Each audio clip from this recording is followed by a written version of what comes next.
SK வந்து நம்ம இப்படி பாக்குறோம். ஆனா அவரு பண்ற படம் வந்து ஒரு ஐடியாலஜிக்கல் மூவியா இருக்குது அப்படின்னும் போது ஆடியன்ஸ் வந்து அதை அப்போ இருக்கிற மனநிலை அதை ஏத்துக்கிறாங்களா இல்லையா. மோகன்ராஜா சார் வந்து பயங்கர இன்டெலிஜென்ட். நான் படம் முடிச்சுட்டு அவர்கிட்ட சொன்னது வந்து, சார் நான் வந்து நீங்க உங்களோட தாட் ப்ராசஸ் வந்து நான் ஒர்க் பண்ணணும்னா எனக்கு 10 மூளை வேணும். நான் எந்த படமே பண்ணக்கூடாது. அப்படி வந்து காலத்தை படத்துக்கு கூப்பிடாது.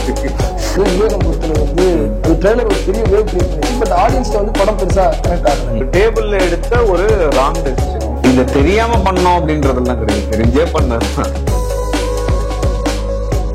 ட்ரெண்டியா படம் எடுக்கிறது ரொம்ப சில பேரால மட்டும்தான் முடியும். அதுல ஆதி 2017 பொறுத்தவரை மெர்சல், அறம், விவேகம் அந்த எக்ஸ்பீரியன்ஸ் எப்படி சார் இருக்கும்? இது அது ஒரு மாதிரி சேலஞ்சிங்கான விஷயம். இதுல பேஸ் வந்து என்னன்னா டைம் தான். அதாவது எனக்கு வந்து ஒரு இடத்துல இருந்து இன்னொரு இடத்துக்கு போய் ஒர்க் பண்றது, ஏன்னா எனக்கு வந்து அந்த ஸ்விட்ச் இருக்குதுன்னும் போது எனக்கு அது ரொம்ப ஈஸியா இருந்துச்சு. ஒரே படத்துல வந்து ரொம்ப நேரமா உட்காந்துட்டு இருக்குது, இல்ல ஒரே கதையை கேட்டுட்டு ரொம்ப நேரமா உட்காந்துட்டு இருக்குதுன்றது வந்து அது ஒரு மாதிரி கிளாஸ்ட்ரோபோபிக் தான். அது ஒரு சஃபிகேஷன் கொடுக்கும். ஆனா எனக்கு ஒரே நேரத்துல 2-3 படங்கள் போயிட்டு இருக்கு. காலையில ஒரு செஷன்ல இருப்போம், மதியானம் ஒண்ணு, நைட் ஒண்ணு அப்படின்னு போகும். அப்படி போகும்போது எனக்கு அந்த வேரியேஷன் வந்து இதுவா இருந்துச்சு. அண்ட் எனக்கு இருக்கிற ஒரே பிளஸிங் என்னன்னா, நான் ஒரு நேரத்துல வந்து 3 கதையை இது பண்ணும்போது அந்த கதைக்குள்ள போயிட்டேன்னா அது எதுவுமே மறந்துருக்காது. அது எனக்கு ஞாபகம் இருக்கும். அது எனக்கு ஒரு பெரிய பிளஸ். அந்த கதையை ஃபாலோ பண்ணி நான் முதல்ல இருந்து என்ன நடந்துச்சுன்றதெல்லாம் கேட்கணும்னு அவசியம் இல்லை. ஓகே, இதுதான் எனக்கு தெரியும், நீ ஞாபகம் இருக்கு, நீங்க தூக்கத்துல எழுப்பி கேட்டாலும் ஓகே, இந்த இதுல என்ன வேணும், எந்த ஷாட்டை மாத்தணும்னு கேட்டீங்கன்னா நான் சொல்லிடுவேன்.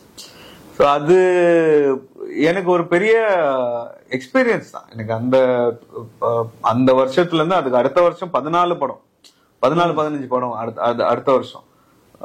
அது இன்னுமே ஹெக்டிக்கான ஒரு வருஷம் 2018. அது ஒரு நாள்ல வந்து 2018 எண்ட்லாம் ஒரு நாள்ல 3 படம் ஒரே நாள் ரிலீஸ், டிசம்பர்ல. அதுவும் ஒரு விதமான எக்ஸ்பீரியன்ஸ் தான் எனக்கு. அதாவது உங்களுக்கு வேரியேஷன் ஆஃப் கண்டென்ட் இருக்கும்போது நீங்க பாத்தீங்கன்னா நான் பண்ணிருக்க படங்கள் எல்லாமே வேற வேற ஜானர். அத்தனை ஜானர்லயும் ஒருத்தவங்களுக்கு ஒர்க் பண்றதுக்கான வாய்ப்பு கிடைக்குமா அப்படின்னு கேட்டா எனக்கு தெரியாது. அதை நான் வந்து பிளெஸிங்கா தான் பார்க்கறேன். எனக்கு என்னைக்குமே வந்து எனக்கு வேலை அதிகமா இருக்குது, ஐயோ இது கஷ்டம் அப்படின்ற மாதிரி என்னைக்கே நான் பார்த்ததில்ல. ஓகே பண்ணிடலாம், எப்படி நம்ம சமாளிக்கணும், டைம் மேனேஜ்மெண்ட் என்ன பண்ண போறோம், அவ்வளவுதான். அது மட்டும் தான் என் மைண்ட்ல ஓடிட்டு இருக்கும். இவங்களுக்கு இத்தனை மணி டைம் கொடுக்கலாம், கூட குறைச்சா ஒரு மணி நேரம் எக்ஸ்ட்ரா ஆகும், ஓகே பாத்துக்கலாம், இன்னொரு இடத்துல வந்து நம்ம காம்பன்சேட் பண்ணிக்கலாம், இங்க கொஞ்சம் ஃபாஸ்டா வேலை செஞ்சு முடிச்சுக்கலாம். இதுல எது ரொம்ப நீங்க ஷார்ட் ஸ்பேன்ல எடிட் பண்ணி முடிச்ச படம் சார்? மூணுமே ஷார்ட் ஸ்பேன்ல இல்ல. எனக்கு வந்து அந்த டைம் நான் அதிகமா டைம் ஸ்பெண்ட் பண்ண படம் வந்து என்ன சொன்னா விவேகம். ஏன்னா அதுல ஆக்ஷன் பிளாக்ஸ் அதிகம். ஸோ அதனால ஒரு ஆக்ஷன் எபிசோடுக்கும் நான் நிறைய டைம் போட்டேன். அது நிறைய டைம் போட்டு எடிட் பண்ண படம் தான். விவேகம் பொறுத்தளவு வந்து அது ட்ரெய்லர் ஒரு பெரிய வேவ் கிரியேட் பண்ணிச்சு. பட் ஆடியன்ஸ்ல வந்து படம் பெருசா கனெக்ட் ஆகல. அந்த டைமிங்ல நீங்க வந்து அந்த படத்தை பார்த்திருப்பீங்க. அதுல என்ன ஒரு லெசன் என்னன்னா, சில படங்கள் வந்து நம்ம பார்க்கும் போது நம்ம வந்து ஒரு மைண்ட் செட் வச்சு அந்த பட கதைக்கு என்ன வேணும் அப்படின்றதெல்லாம் மாரி நம்ம வந்து ஓகே இந்த படத்தை வந்து இத்தனை டியூரேஷனுக்குள்ள நான் வந்து முடிச்சிடணும், 2:20 தான் 2:15 நான் முடிச்சிடணும் அப்படின்ற மாதிரி ஒரு கட்டாயத்துல வந்து அது எடிட் பண்ணும். அது ஒரு லெசன் தான். நீங்க வந்து அதை இன்னும் கொஞ்சம் லூஸா எடிட் பண்ணிருக்கலாம். அது ரொம்ப வீடியோ கேம் மாதிரி ஃபாஸ்டா கடகடன்னு போயிடும். அது டேபிள்ல எடுத்த ஒரு ராங் டெசிஷன் சொல்லலாம். அது நான் பண்ணேன். அதுக்கப்புறம் அதுவும் ஒன் ஆஃப் த ரீசன்ஸ். அது வந்து சரியா இதுவாகாதுக்கு அது ஒரு மிஸ்டேக், அது ஒரு லெசன். பட் இத தெரியாம பண்ணோம் அப்படின்றதெல்லாம் கிடையாது, தெரிஞ்சே பண்ணதுதான். அதுதான் இது வேணும் அப்படின்னு சொல்லிட்டு அந்த இலக்குல போறதுதான். எந்த பாதையை சூஸ் பண்றோம் அப்படின்றத பொறுத்துதான் இருக்கு.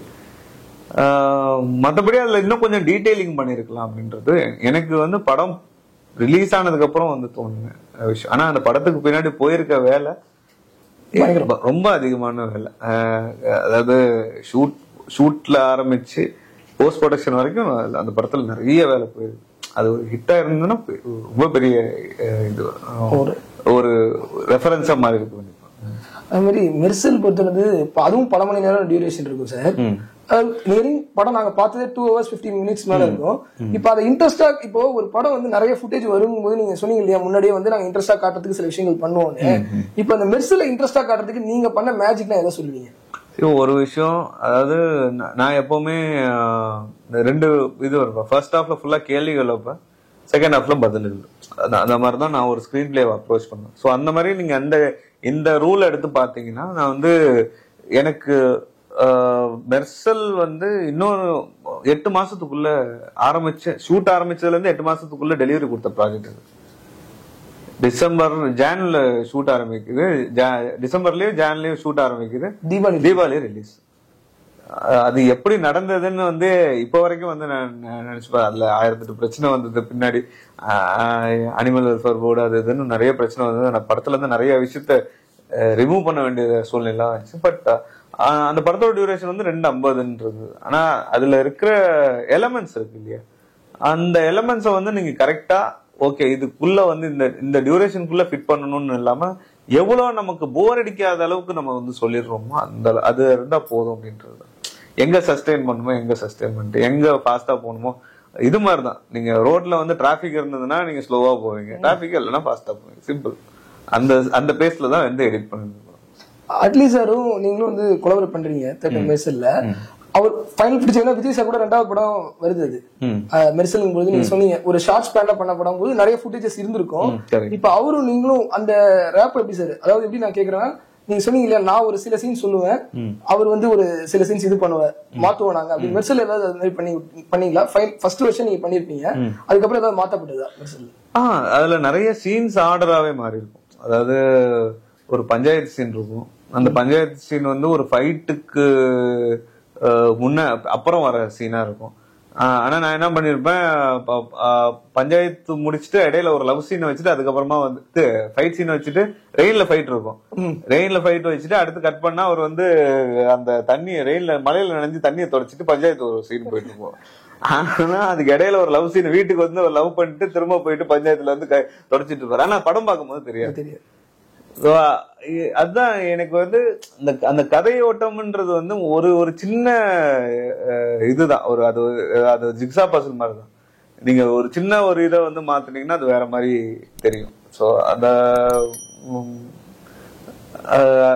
அது எப்படி சொல்றதுன்னா, ஒரு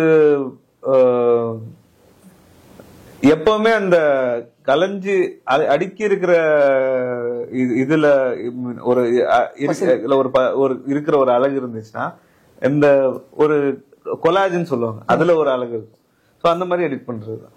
2017 வந்து மோகன் ராஜா சார் வேலைக்காரன், அந்த காம்பினேஷன் கிரியேட் ஆனது எப்படி சார்? மோகன் ராஜா சாருக்கு ஆல்ரெடி தனி ஒருவனுக்கு ட்ரெய்லர் பண்ணேன். ஓ, அப்போ பண்ணும்போது அடுத்து ஏதோ பண்ணலாம்னு சொல்லிட்டு சொன்னாங்க. ஸோ அப்போ கூப்பிட்டு அது ஒரு இந்த மாதிரி ஒரு கதை இருக்குது, இது பண்ணலாம்னு சொல்லிட்டு சிவகார்த்திகேயன் அப்போ அப்படி பண்ணது. மோகன்ராஜ் சார் வந்து என்னன்னா, அவர் நிறைய எடுத்துட்டு வருவார், நிறைய விஷயம் இருக்கும் அவரோட ஃபுட்டேஜஸா வந்து பாத்தீங்கன்னா நிறைய இருக்கும். அதுல இருந்து எதை நம்ம தேர்ந்தெடுத்து வைக்கணும் அப்படின்றதுல வந்து நமக்கு மண்டை குழம்பிடும். அவ்வளோ விஷயம் எல்லாமே நல்லா இருக்கும். அதுதான் அந்த சேலஞ்ச். நான் இன்னொன்னு அவர் வந்து ஒரு எடிட்டிங் பேக்ரவுண்ட்ல இருந்து வர்றதுனால அவருக்கே பாதி விஷயம் தெரியும். நான் படம் முடிச்சுட்டு அவர்கிட்ட சொன்னது வந்து, சார் நான் வந்து நீங்க உங்களோட தாட் ப்ராசஸ்க்கு வந்து நான் ஒர்க் பண்ணணும்னா எனக்கு 10 மூளை வேணும். நான் எந்த படமே பண்ணக்கூடாது, அப்படி வந்து அடுத்த படத்துக்கு எனக்கு கூப்பிடாது அப்படின்னு சொல்லிட்டு அவர்கிட்ட சொல்ல இப்ப வரைக்கும் சொல்லு. ஏன்னா அவரோட தாட் ப்ராசஸ் வந்து அவ்வளவு பெருசு. எனக்கு வந்து நமக்கு எப்பவுமே வந்து ஒரு ஃபர்ஸ்ட் ரேங்க் எடுக்கிறவங்களோட பக்கத்துல உட்காரும் போது நான் எப்பவுமே பிலோ ஆவரேஜ் ஃபெயில் ஆவேன். எனக்கு ரேங்க்னா என்னன்னு தெரியாது. அப்படி இருக்கணும் போயிட்டு ஃபர்ஸ்ட் ரேங்க் படிக்கிறவங்களோட உட்கார வச்சுக்கினே அப்படி இருக்கும். அந்த மாதிரி தான் எனக்கு. மோகன்ராஜா சார் வந்து பயங்கர இன்டெலெக்சுவல். அவர்கிட்ட வேலைக்காரன் செஷன் உங்களுக்கு ரொம்ப இம்ப்ரெஸ் பண்ண விஷயம்னா எதை சொல்லலாம் சார்? அவரோட ஸ்கிரீன் பிளே சென்ஸ் எப்படி ஒரு ஐடியாலஜிய ஸ்கிரீன் பிளேக்குள்ள ஒரு படமா எப்படி கன்வெர்ட் பண்றதுன்றது வந்து அவரோட ரைட்டிங். இது வந்து தனி ஒருவன்ல நான் அதுதான் ஒரு ஐடியாலஜி எப்படி வந்து ஒரு படமா கன்வெர்ட் பண்ணணும் அப்படின்றது அவர்கிட்ட இருந்து நான் கத்துக்கிட்ட ஒரு விஷயம். அதுக்குள்ள எமோஷன் வைக்கணும். நான் எழுதும் போது மோகன் ராஜா சாரோட பேட்டர்னும் வந்து நான் யூஸ் பண்ணேன் எழுதும் போது. அது வந்து எல்லாருக்கும் ஈஸியா வந்துடுறாரு. ஸோ அது அவரோட இது. நான் ஒரு கதை ஒரு ரீசெண்டா ஒன்று பண்ணேன். அது வந்து அவரோட ரைட்டிங் ஃபார்மேட்ல தான் இருக்கும். அதனால அது அவர் ஒரு டீச்சர் தானே. சரிமா, இப்போ மித்ரன் சொல்லி நீங்க PS மித்ரன் சார் கொடுத்தது ஃபர்ஸ்ட் இரும்புத்திரை நீங்க காம்பினேஷன் ஃபார்ம் ஆகுது அப்படிங்கும்போது நான் சார் இப்போ ஒரு இன்ஃபர்மேட்டிவான ஒரு விஷயத்த பண்றாரு. அது ரொம்ப நீங்க சாதாரணமா அந்த இன்ஃபர்மேஷனான விஷயத்த நம்ம காமிக்கிறப்ப வீட்டுல காமிக்கிறப்ப ஒரு டாக்குமெண்ட் டிராமா கூட மாறதுக்கு வாய்ப்பு இருக்கு. அதுல வந்து நீங்க இன்ட்ரெஸ்டா பண்றதுக்கு இரும்புத்திரையில எந்த மாதிரி விஷயங்களை வந்து நீங்க இம்ப்ளிமெண்ட் பண்ணீங்க? இரும்புத்திரை பொறுத்த வரைக்கும் மித்ரன் எப்பவுமே வந்து அவருக்கு வந்து அவரோட விஷயம் வந்து அவரோட இஸ் லோடட் வித் இன்ஃபர்மேஷன். அவர் இன்ஃபர்மேஷன் எல்லாம் படமா எடுத்துட்டு வந்துருவார். அதாவது இதுக்குள்ள வைக்கிற இதை எங்க வைக்க போறோம்லாம் தெரியாது. அவர் வந்து இன்ஃபர்மேஷனா ஒரு பஞ்சா எடுத்துட்டு வந்துருவார். அதை வந்து இங்க உட்காந்து டேபிள்ல உட்காந்து படம் பண்ணும். ஸோ டேபிள்ல உட்காரும் போது நான் டைரக்டர் ஆயிடுவேன், அவர் எடிட்டர் ஆயிடுவார். உட்காந்து நான் எழுதுவேன் லிட்டரலா எழுதுவேன். இரும்புத்திரை நானும் ஒன் ஆஃப் த ரைட்டர்ஸ். நான் அதுக்கு லவ் ட்ராக் நான் எழுதி கொடுத்தேன், காமெடி எழுதி கொடுத்தேன். அப்புறம் டேபிள்ல உட்காந்து டயலாக்ஸ் 90% டயலாக் வந்து மாத்திட்டோம். ஏன்னா ஒரிஜினல் டயலாகே இருக்காது. ஏன்னா இந்த கதையோட்டத்துக்கு இந்த ரைட்டிங் தேவைப்படாது. ஏன்னா நம்ம சொல்ல போற கதை வந்து வேற, அது போர் அடிக்காம வந்து ஒரு மீட்டர்ல சொல்லணும். அதனால நான் உட்காந்து நான் ஒரிஜினலா வேற ஏதாவது பேசியிருப்பாங்க, நான் மித்ரன் உட்காந்து ரெக்கார்டரை கொடுத்து டயலாக் மாத்திட்டேன் அப்படின்னு சொல்லி மாத்தி டப் பண்ணிட்டு எவ்வளவு தேவையோ அதை மட்டும் ஆர்டிஸ்டோட லிப்ல வச்சுட்டு மிச்சது எல்லாத்தையுமே வந்து வாய்ஸ் ஓவர்ல போட்டு அதுக்கு மேல வந்து நான் இன்ஃபர்மேஷனை அடிக்கிறேன். சோ உங்களுக்கு வந்து அது டிராமாவும் இருக்கும், அதே நம்ம இன்ஃபர்மேஷனாவும் இருக்கும். சோ அதுதான் நான் மித்ரன் கிட்ட அந்த ஃப்ரீடம் இருக்கும். ஃப்ரீடம் மீறி அது வேலை அதிகம் தான். பட் அதை நம்புறவங்க கிட்ட மட்டும்தான் அந்த வேலையை பண்ணணும். மித்ரன் சார் பொறுத்தளவு இப்ப மித்ரன் சார் கூட நீங்க அடுத்து கொலாபரேட் பண்ண படம் அந்த ஹீரோ வந்து பெருசா ஆடியன்ஸ்ல வந்து கனெக்ட் ஆகல. பட் ஆனா அது ஒரு முக்கியமான இன்ஃபர்மேஷன் இருந்தது, கமர்ஷியலாவும் இருந்தது. படம் கமர்ஷியலா தான் இருக்கும், பட் ஏன் அது கனெக்ட் ஆகலன்னு நினைக்கிறீங்க? அது வந்து நான் எப்பவுமே வந்து நான் சில ஹீரோஸை இப்படிதான் பார்த்துட்டு அவங்க வந்து புதுசா ஒரு படம் ஒரு கதை சொல்லும் போது வேலைக்காரன்லயும் அதே தான் நடந்துச்சு.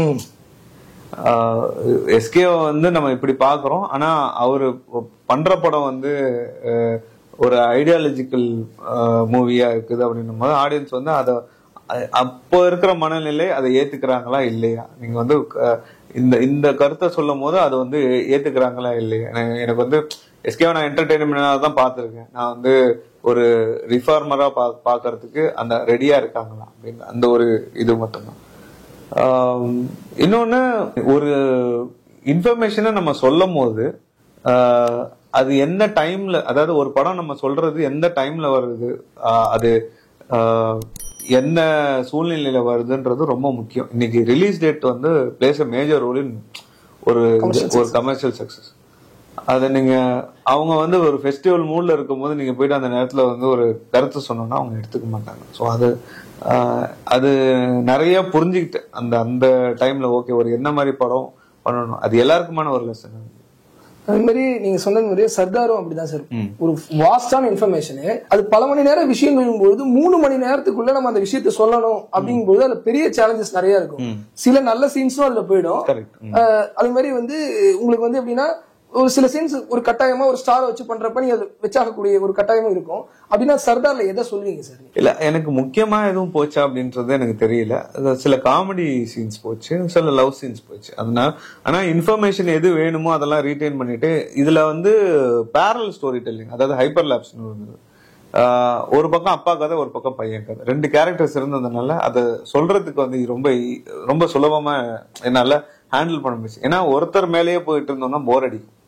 சோ அது 2 கேரக்டரா வந்து ஸ்பிளிட் பண்ணதுனால 2மே ஒரே ஆக்டர் தான், ஆனா அப்பா பையன் அப்படின்னு வந்ததுனால அது வந்து கொஞ்சம் சுவாரஸ்யமா அது அமைஞ்சிருச்சு.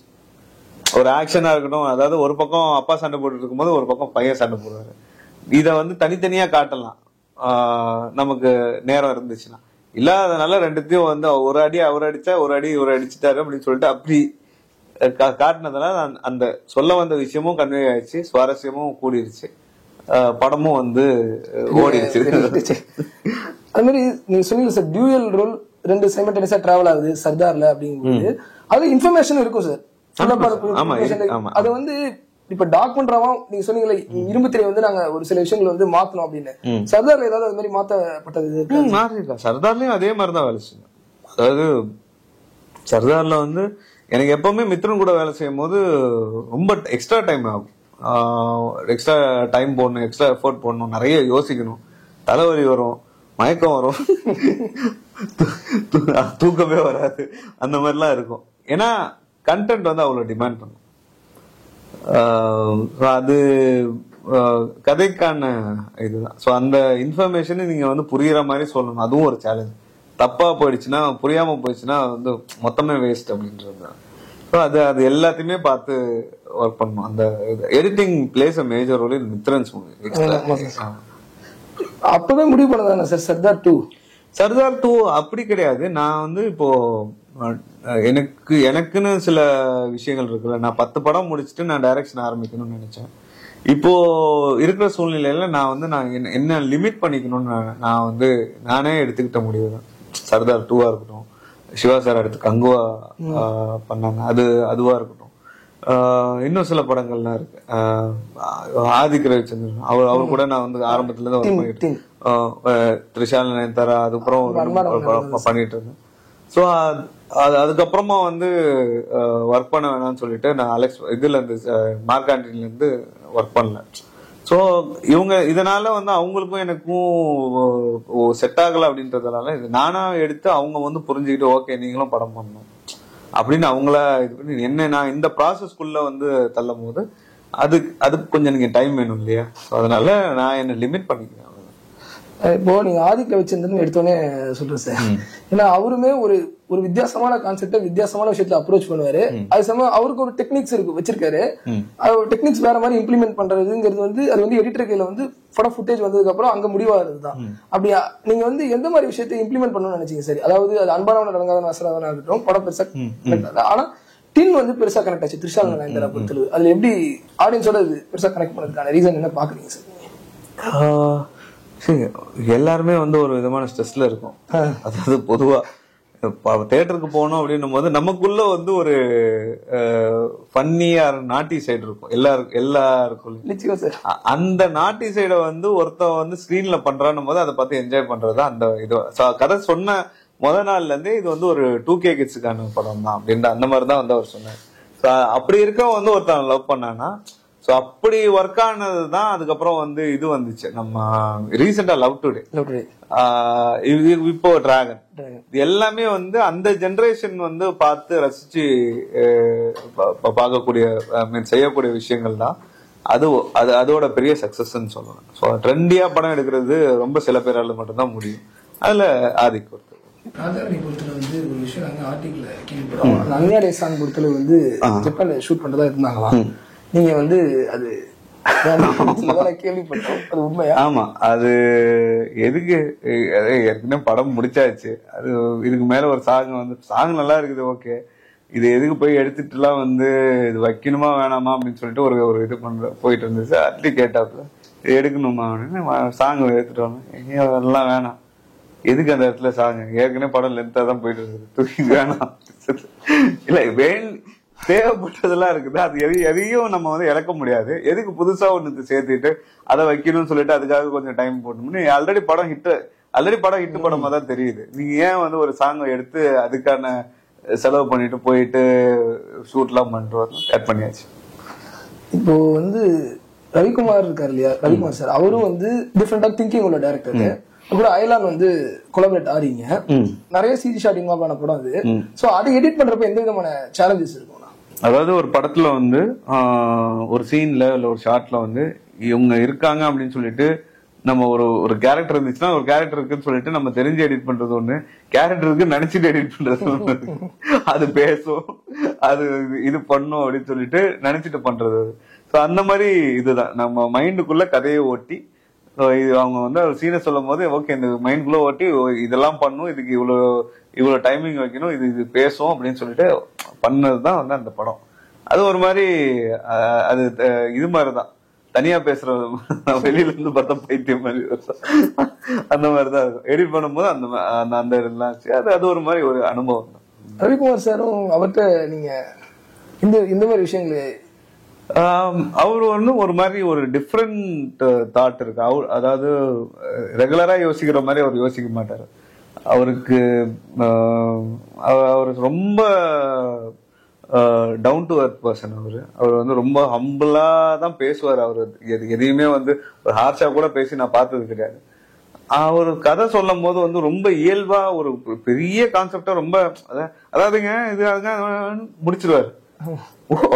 இப்படி சொல்லலாமா அப்படின்ற அதாவது ஒரு கஷ்டமான ஒரு கான்செப்ட சிம்பிளிஃபை பண்ணி சொல்ற இது இருக்கு இல்லையா, அதுதான் நம்ம வந்து டைம் மிஷின்ற ஒரு பெரிய கான்செப்ட எவ்வளோ இயல்பா வந்து நம்ம ஆடியன்ஸ்க்கு வந்து அவரோட இன்டர்நெட்னாலே வந்து ரொம்ப பிடிச்ச படம் அது. அது மாதிரி அயலானுமே வந்து ஒரு ரொம்ப தரமான ஒரு கான்செப்ட் தான் அது. எனக்கு நான் பண்ண படங்கள்ல ஒன் ஆஃப் மை ஃபேவரட். இப்போ நீங்க ஃபேவரட்னு சொல்லும்போது ஞாபகம் வருது என்னன்னா, ஒரு நிறைய டெபியூட் ஆர்டிஸ்ட் கூட ஒர்க் பண்ணிருக்கீங்க. சரி. அது வந்து பாக்யராஜ் கண்ணன் சார், ரெமோவா இருக்கட்டும், ரொம்ப கலர்ஃபுல்லா டிஃபரெண்ட் வேல அப்ரோச் பண்ணது, அப்புறம் சாம் ஆண்டன் சார், இப்படி நிறைய பேர் சொல்லிக்கிட்டே போலாம். இதுல உங்களுக்கு பர்சனலா கனெக்ட் ஆகிற படங்கள்லாம் நீங்க எதை சொல்றீங்க? எனக்கு ரெமோ ரொம்ப பிடிக்கும், மெர்சல் பிடிக்கும், இந்த பக்கம் பண்ண வேதாளம் பிடிக்கும், விஸ்வாசம், கனா ரொம்ப பிடிக்கும், அறம். இந்த மாதிரி ஃபேவரட் ராஜாராணி என்னோட மோஸ்ட் ஃபேவரட்.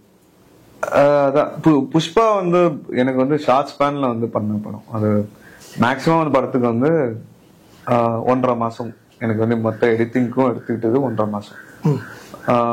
ரொம்ப ரசிச்சு பண்ண படம். இரும்பு திரை, சர்தாரா இருக்கட்டும், இது டார்லிங் வந்து சாம் ஆண்டனோட ஃபர்ஸ்ட் படம் எனக்கு. அது ஹாரர் ஜானர் வந்து இது பண்ணுமா, ஆனா என்ஜாய் பண்ணும். அது என்னன்னா டேபிள்ல உட்காந்து டயலாக்ஸ் எல்லாம் எழுதிட்டு பேய கலாய்க்கிற டயலாக்ஸ், அதாவது காமெடி ஹியூமர் டயலாக்ஸ் எடுத்து நானும் அவரை பார்த்து சிரிச்சுக்கிட்டே தான் இருக்கும். அந்த மாதிரி ஒரு அனுபவம் அது. அதாவது அவரு கூட ஒர்க் பண்ணும்போது அந்த படம் அவர் டைரக்ட் பண்ண நானும் இது எனக்கு இன்னொரு பேர் இருக்கு அது. ஸோ அது அந்த படம். இந்த மாதிரி நிறைய படங்கள். ரீசெண்டா ஜவான் வந்து கிட்டத்தட்ட 6 மணி நேரம் இருந்துச்சு ஃபர்ஸ்ட் கட்.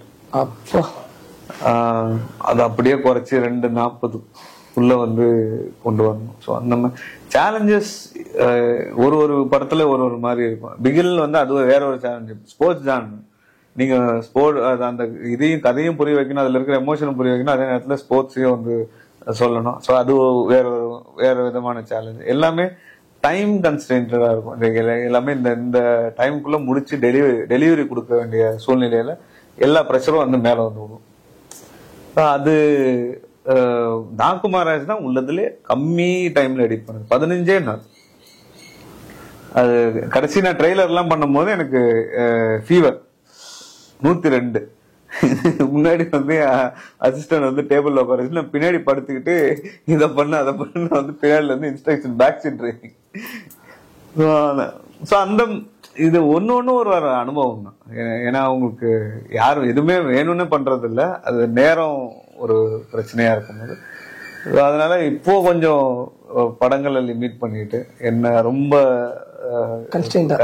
ஆமா ரொம்ப சூசியா என்ன சில டைரக்டர்ஸோட மட்டும் வந்து ஒர்க் பண்றது நமக்கு வேவ் லென்த் செட் ஆகும். அவங்கள மட்டும்தான் புது ஸ்பேஸ்க்குள்ள போறது இல்லை. அந்த மாதிரி போயிட்டு இருக்கு. இப்ப வந்து இன்னொன்னு என்னன்னா, நீங்க சொன்ன மாதிரியே வந்து அருண் காமராஜ் சாரா இருக்கட்டும், நிறைய பேர் கூட கொலாபரேட் பண்ணீங்க.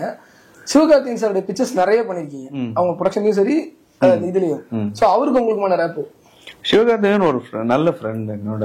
அவருக்கு வந்து எனக்கு ஆரம்பத்துல இருந்தே அட்லி மூலமா, ஜார்ஜ் மூலமா, இவங்கெல்லாம் ஃப்ரெண்ட்ஸ். அந்த அவங்க மூலமா அறிமுகம் பண்ண அந்த எல்லாரும் ஒரே நேரத்துல நானு, சிவகார்த்திகேயன், அட்லி, ஜார்ஜ் வில்லியம்ஸ், அனிருத், இவங்க எல்லாம் ஒரே டைம்ல தான் வந்து அந்த அது வந்து அந்த எவால்யூஷன் சொல்லுவோம். அந்த அந்த பீரியட்ல தான் வந்து எல்லாருமே வந்து சினிமா இண்டஸ்ட்ரிக்கு தெரிய ஆரம்பிக்கும். வேற வேற படங்களா இருந்தாலும் இது மூலமா தான் வந்து தெரிய ஆரம்பிக்கும். ஸோ அதனால எங்களோட growth வந்து ஒருத்தருக்கு வந்து சந்தோஷத்தை கொடுக்குற விஷயம். இன்னைக்கு சிவகார்த்திகேயன் வந்து எனக்கு கால் பண்ணி பேசினாலும் அன்னைக்கு எப்படி பேசணுமோ அதே தான். ஆனா எனக்கு அவர் மேல இருக்கிற மரியாதை பெருசு, அவருக்கு என் மேல இருக்கிறது அதை விட பெருசு. ஸோ அந்த ரெஸ்பெக்ட், நான் ஃப்ரெண்டு தானே, நம்ம வந்து என்னைக்கு வேணாலும் பாத்துக்கலாம் அப்படின்றதெல்லாம் இல்லாம நம்ம ஃப்ரெண்டு இவ்வளவு பெருசா வந்து இருக்கா அப்படின்ற மாதிரி ஒரு ஹாப்பினஸ் வந்து எப்போ எனக்கு கால் பண்ணாலும் சொல்லுங்க, இப்ப எத்தனை 100 கோடி படம் வந்து எடிட் பண்ணிட்டு இருக்கீங்க, உங்க பேக்ல வந்து எத்தனை 1000 கோடி இருக்குது அப்படின்னு சொல்லிட்டு. ஏன்னா நான் ஹார்ட் டிரைவ் எடுத்துட்டு போவோம் இல்லையா, நான் வந்து ஒரு இடமா இருக்க மாட்டேன். இங்க டிராவல் பண்ணும்போது ஏதாவது ஒரு ப்ராஜெக்ட் வந்து கையில எடுத்துட்டு போவேன். பேக்ல எவ்வளவு கோடி வச்சிருக்கீங்க அப்படின்ற மாதிரி கேட்பாரு. ஸோ அந்த எங்களோட ரேப் அது. இப்போ நீங்க சொன்னீங்களா சார், ஒரு அதர் லாங்குவேஜ் டிராவல் பண்ணும்போது கோலிவுட்ல இருந்து டோலிவுட் வந்து உங்களுக்கு புஷ்பா டிராவல் ஆகுதுன்னு வச்சுக்கோங்க. அது பண்ணிருக்கீங்க, ஆனா வந்து புஷ்பா டிராவல் ஆகுது. சுகுமார் பொழுது அவர்கிட்ட நிறைய விஷயங்கள் அட்மைர் பண்ணுவாங்க எல்லாருமே. அவர் வந்து ஒரு விஷயத்தையுமே வந்து ஸ்டேஜிங் பண்றதுல வந்து ஒரு டிஃபரெண்டான டைரக்டர். அவர் பண்ணதும் வேற வேற மாதிரி படங்கள் தான், அப்படியே ஷிஃப்ட் ஆகி பண்ணக்கூடிய டைரக்டர். அந்த சுகுமார் சார் கூட நீங்க கொலாபரேட் பண்ணி ஒர்க் பண்ணது புஷ்பா ஒரு மேஜர் பெரிய கமர்ஷியல் சக்சஸ் அந்த படம். அதனுடைய ஒர்க்கிங் ஸ்டைல் எப்படி இருக்கும் சார், சுகுமார் சாருடைய working style? Sukumar sir working style வந்து ஒரு மாதிரி, அவர் வந்து எனக்கு எப்பவுமே நான் அவரை வந்து ஒரு டீச்சர் மாதிரி தான் பார்ப்பேன். ஏன்னா அவர்கிட்ட டெய்லி ஒரு விஷயம் கத்துக்கலாம். ஏன்னா அவர் ஒரு தாட் ப்ராசஸ் வந்து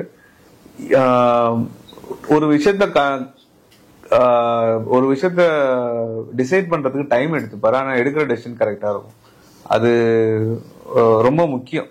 அதாவது இந்த துறையில இருக்கிறது இவ்வளவு பெரிய படங்கள்ல இவ்வளவு பெரிய ஹீரோவை, இவ்வளவு பெரிய ஆடியன்ஸை வந்து ஹேண்டில் பண்றது வந்து ரொம்ப கஷ்டம். ஸோ அதுல அந்த விஷயத்துல அவரோட எனக்கு வந்து புஷ்பால நான் ஒர்க் பண்ணியிருந்தாலும் என்னோட ஃபேவரட் வந்து ரங்கஸ்தலம். அது வந்து நான் பார்த்து மிரண்ட படம். அவர் புஷ்பா நான் ஒர்க் பண்ணும் போது ஒரு தடவை ரங்கஸ்தலம் பார்த்துருன்னு, அது வரைக்கும் நான் பார்க்கல. பார்த்தா ஓகே, இப்போ இவருக்கு நம்ம என்ன செய்ய போறோம், ஸோ அந்த நம்மளோட கூட ஒர்க் பண்ணும்போது நம்ம என்ன பண்ண போறோம் அப்படின்ற மாதிரி எனக்கு சேலஞ்ச் வந்து புஷ்பா எகெயின். அது ஒரு பெரிய நீளமான படம். அதை வந்து எப்படி நீங்க வந்து நம்மளோட டிசைட் டைம் லைனுக்குள்ள 3 மணி நேரம்ன்றது என்னோட டார்கெட்டா இருந்துச்சு. ஆனா அதையும் மீறிய வந்து சண்டை கிண்ட போட்டா அவர் வந்து ஒரு இது மாதிரிதான். நம்ம அவருக்கு சொல்ல வேண்டிய விஷயங்களை வந்து அவருக்கு புரியுற மாதிரி நம்ம சொல்லிட்டோம், அவரை கன்வின்ஸ் பண்ற மாதிரி நம்ம சொல்லிட்டோம்னா அவர் வந்து அதை ஏத்துப்பார். ஸோ அவரை கன்வின்ஸ் பண்ணணும். அதுதான் அங்க இருக்கிற பெரிய சேலஞ்ச். அதுதான் நான் சொல்லல, ஒரு டீச்சரை வந்து ஹேண்டில் பண்ற மாதிரி தான். நீங்க டீச்சரை வந்து நீங்க ஓகே இந்த ஃபார்முலாக்கு என்ன பதில், அவர் மேக்ஸ் டீச்சர் வேற, இந்த ஃபார்முலாக்கு என்ன பதில்னா நான் ஸ்ட்ரைட்டா ஆன்சரை பிட் அடிச்சுட்டு போய் சொல்லிடலாம். ஆனா அதை எக்ஸ்பிளைன் பண்ணணும்னு சொன்னா மாட்டிப்போம். அவர்கிட்ட எக்ஸ்பிளைன் பண்ணணும். அது எப்படி சொன்னீங்கன்னா ஸ்டெப் போட்டுட்டு நம்ம ஸ்டெப் மனப்பாடம் பண்ணி போடலாம், டிரைவ் பண்ணனும்னா கஷ்டம். அதேதான். சோ அவர்கிட்ட வந்து நீங்க டிரைவ் பண்ணி சொல்லணும். ஒரு விஷயத்த வந்து இப்படிதான், இதுதான் ப்ராசஸ்ன்னு சொல்லி, இதுக்காக தான் இதை வச்சேன்னு சொல்லிட்டு ஒரு விஷயமும் வந்து அவர்கிட்ட சொல்லி புரிய வைக்கணும். அதுதான் அங்க எடுக்கிற பெரிய டைமா இருக்கும். ஸோ மற்றபடி ஒர்க் பண்றதெல்லாம் செம ஜாலி, சிரிச்சுட்டே தான் இருக்கும். அவர் வந்து ஒரு ராகிங் செஷன் மாதிரி தான் போகும். அவர் என்ன கலாய்ச்சிட்டே இருப்பாரு, இது அதுன்னு சொல்லிட்டு ஏதாவது சொல்லிட்டே இருப்பாரு. நான் சிரிச்சுட்டே தான், ஏன்னா தூக்கம் இருக்காது, சுத்தமா தூக்கம் இருக்காது. தூக்கம் இல்லாத போது எல்லாரும் ஒரு ஸ்ட்ரெஸ்க்குள்ள போவோம். அதை ஓவர் கம் பண்றதுக்கு இந்த மாதிரி ஏதாவது பண்ணா மட்டுமே தான் உண்டு. இன்னொன்னு நாங்க வந்து சாக்லேட் ஷேர் பண்ணிப்போம். இன்னைக்கு அவர் சாக்லேட் வாங்கிட்டு வந்தாரு, நாளைக்கு நான் சாக்லேட் எடுத்துட்டு போகணும். ஏன்னா தூக்கம் எதையாவது அந்த மாதிரி இன்னைக்கு ஓகோட்டா நீ என்ன வாங்கிட்டு வந்த அப்படின்னு சொல்லிட்டு அவர் கேட்பாரு. அது ஒரு சாக்லேட் சார், ஒரு ஜாலியா போகும். அதுவும் வந்து ரொம்ப ஷார்ட் ஸ்பேன்ல எடிட் பண்ண படம் தான். ஏன்னா கடைசி நேரத்துல கூப்பிட்டாங்க இந்த மாதிரி வா, உட்காந்து ஜாலியா பண்ணி கொடுத்துருது.